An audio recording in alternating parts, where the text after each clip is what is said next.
There comes a moment in life when faith stops being something you just hear about and becomes something you have to decide. A moment when opinions, traditions, and pressures all start to mix together, creating confusion, doubt, and even division. And it is exactly at that point that a question rises that can change everything. Will you stand in the truth, or will you go with what feels easier? If this kind of content strengthens your faith, subscribe to the channel, leave a comment, and hit the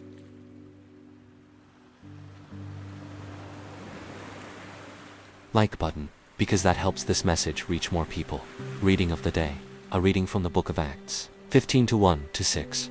In those days, some men came down from Judea, and began teaching the brothers in Antioch, unless you are circumcised according to the law of Moses, you cannot be saved. This brought about serious tension, and Paul and Barnabas had a sharp dispute and debate with them. So it was decided that Paul, Barnabas, and some of the others should go up to Jerusalem to discuss this issue with the apostles and elders. After being sent on their way by the church, they traveled through Phoenicia and Samaria, reporting the conversion of the Gentiles, and this brought great joy to all the believers. When they arrived in Jerusalem, they were welcomed by the church and the apostles and elders, and they reported everything God had done through them.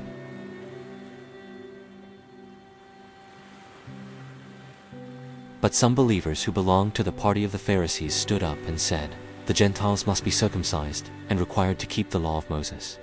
Then the apostles and elders met together to consider this matter. Gospel of the day. A reading from the Holy Gospel according to John 15:1-8. At that time, Jesus said to his disciples, "I am the true vine, and my Father is the gardener.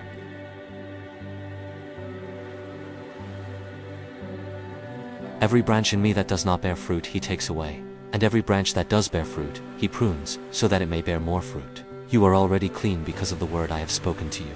Remain in me, and I will remain in you. Just as a branch cannot bear fruit on its own unless it remains on the vine, so neither can you unless you remain in me.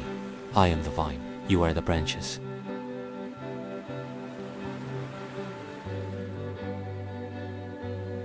Whoever remains in me, and I in him, will bear much fruit, because apart from me you can do nothing. Anyone who does not remain in me is thrown away like a branch and withers. Such branches are gathered, thrown into the fire, and burned. If you remain in me, and my words remain in you, ask whatever you wish, and it will be done for you. By this my Father is glorified, that you bear much fruit, and become my disciples." Words of the Popes. Today, the Gospel presents the moment when Jesus reveals himself as the true vine, and invites us to remain united to him, in order to bear much fruit, cf. John 15:1-8. The vine is a plant that forms one with its branches, and the branches are fruitful only if they remain connected to the vine. This relationship is the secret of the Christian life, and the evangelist John expresses it with the verb, to remain, which in this passage is repeated 7 times.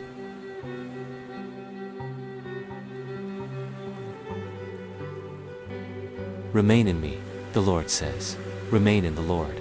To remain with the Lord means finding the courage to step out of ourselves, out of our comfort zones, out of our limited and protected spaces, and to move into the open sea of other people's needs, giving our Christian witness room to breathe in the world. This courage to step out and meet the needs of others comes from faith in the risen Lord, and the certainty that his Spirit accompanies our journey.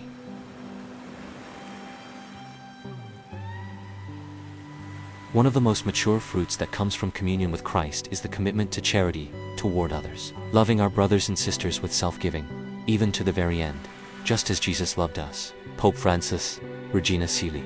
April 29, 2018. Now the tension of this message becomes clearer and more direct. What we see in the first reading is not just a theological debate, it is a real conflict about what is actually required for salvation.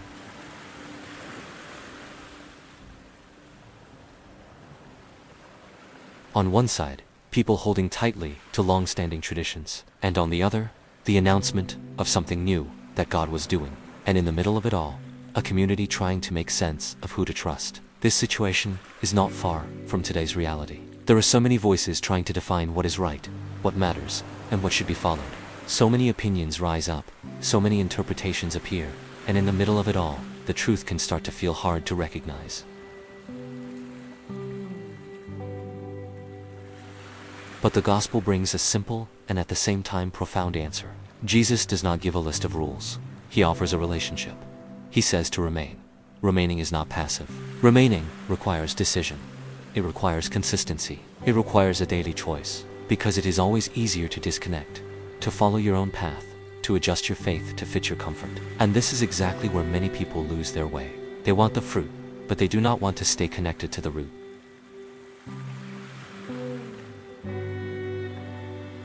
They want results, but they do not want commitment. They want blessings, but they do not want transformation. Jesus makes it clear that apart from him, nothing can be done. Not little, nothing. This directly challenges the idea of spiritual independence, of a shallow faith that cannot sustain itself. And then the question becomes unavoidable. Are you truly connected to the source, or are you just appearing to be? Because the difference shows up in the fruit. Life reveals it. Your actions expose it. The way you respond under pressure shows what you are really connected to.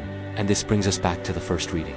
That discussion was not just about an external practice. It was about the center of faith. It was about understanding that salvation does not come from human impositions, but from the action of God.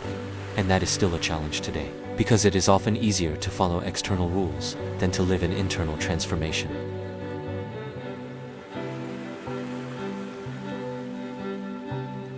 It is easier to look the part than to truly be. But the vine does not accept appearances. You are either connected or you are not. There is no middle ground. And that truth can be uncomfortable because it demands a decision. Now, the choice becomes personal.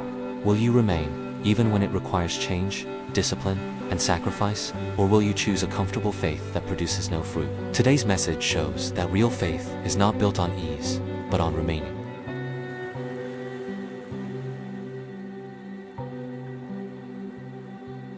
And remaining changes everything, because those who remain grow, those who remain bear fruit, those who remain stay alive. If this message spoke to you, subscribe to the channel, leave a comment, and hit the like button, because your decision can also help this message reach and transform other lives.